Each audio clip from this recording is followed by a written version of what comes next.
Welcome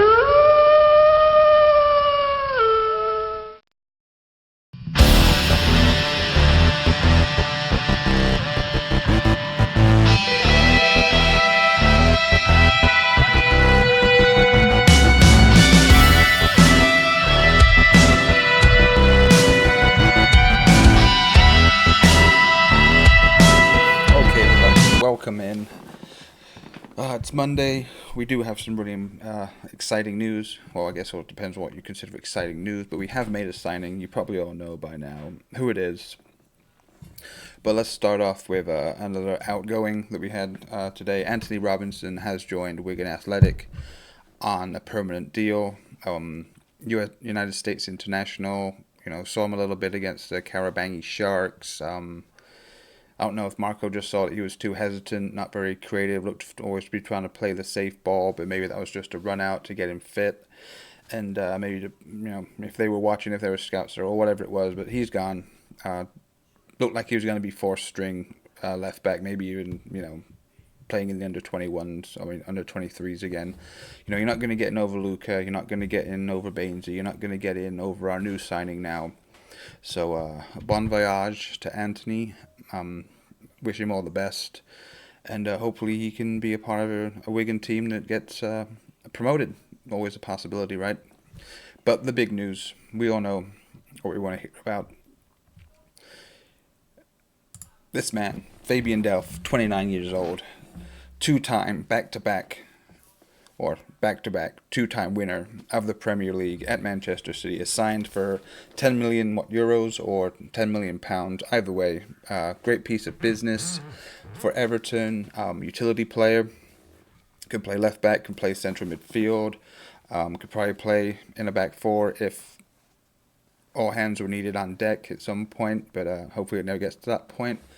A lot of people trying to meme, trying to be edgelords and saying that he's nothing but a uncreative, injury-prone potato.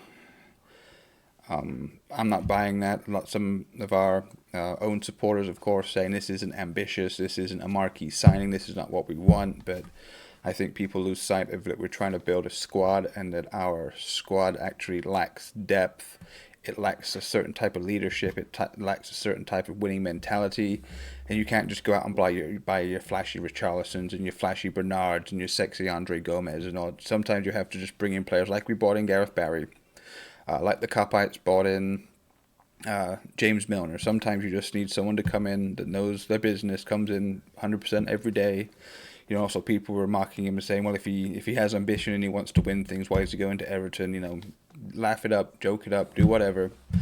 But we'll see what he can do. Obviously, this leaves an opening, or a chance, I guess, to say that for Morgan Schneiderlin to maybe depart the club. I think that in the pecking order of central midfielders right now, you've got obviously Gomez, possibly Gay if he stays. That's getting closer to looking like he might have to stay, seeing as Senegal got to or in the finals of the AFCON, so him being in the final, him coming back, needing his holiday, how close to the deadline is that going to be for PSG to get the deal through? Maybe we can get more money if it gets closer, but right now it's Ghana, obviously it's Gomez, and then you throw Schneiderlin in there, you throw Tom Davis in there, you throw Fabian Delph in there.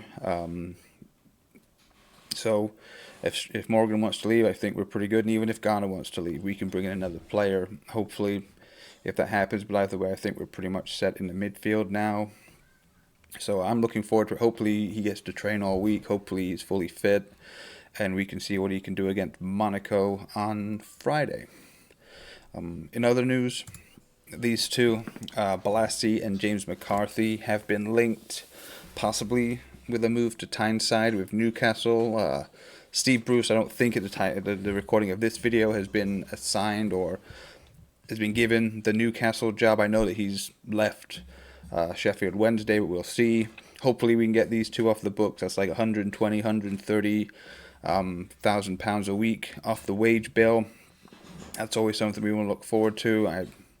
We saw a little bit of McCarthy against Sion on Sunday. Looked all right, looked a little rusty, but it's just a training game. It's just the first preseason game, the first real preseason game. The PR game over in Kenya wasn't really, it was an under 23 showcase, and it was what it was. It was great for everybody involved. And speaking of which, let us actually, talk about Everton versus Sion. I just wanted to thank everybody that came into the stream that day. Obviously, there were people on YouTube that were streaming the game, either illegally or legally. I'm not sure how that works. A lot of people came into this stream because I was just doing a watch along. Obviously, just watching the game, talking to chat, talking to other Evertonians about the game. But we did pick up, I think, 22 new subscribers. I actually got my first, had to do my first, get my first moderator in chat because things were going a little bit, niggly. Let's just say, people coming in and just talking shit on Everton or on me or on whatever it was. So I'd just like to welcome my new moderator, Adam. How's it going? I'd just like to thank everybody that did subscribe and like the video. It's good for the analytics. It's good for my self-confidence, obviously. But overall, the game, it's the first real preseason game. I thought the first half, for the whole game, we controlled possession. We were just passing it around, knocking it around. Certain players I thought looked really good. Mention Nathan Broadhead. Obviously, he played the first half on the left side of the midfield, and the second half he played the right. So I think Marco is really trying to get a good look at him to determine if he's going to go to the under-23s, if he's going to go out on loan, or if he could possibly be part of the first team squad makeup for the coming season. Everybody obviously laughed when the starting lineup came out. We saw Umar Nias up top, and we saw Kevin Morales at right back. I spent a good 5 to 10 minutes thinking that the formation was wrong, that we weren't playing a 4-2-3-1, that we were playing some convoluted back three where Morales was going to be a right wing back. But no, we're just playing right back. So if there's any way to inform a player that he's not needed, welcome, or desired, or has a future at the club, you put him basically out of position where he could do nothing creative, can not express himself in any manner, shape, or form. And that's what we got, obviously.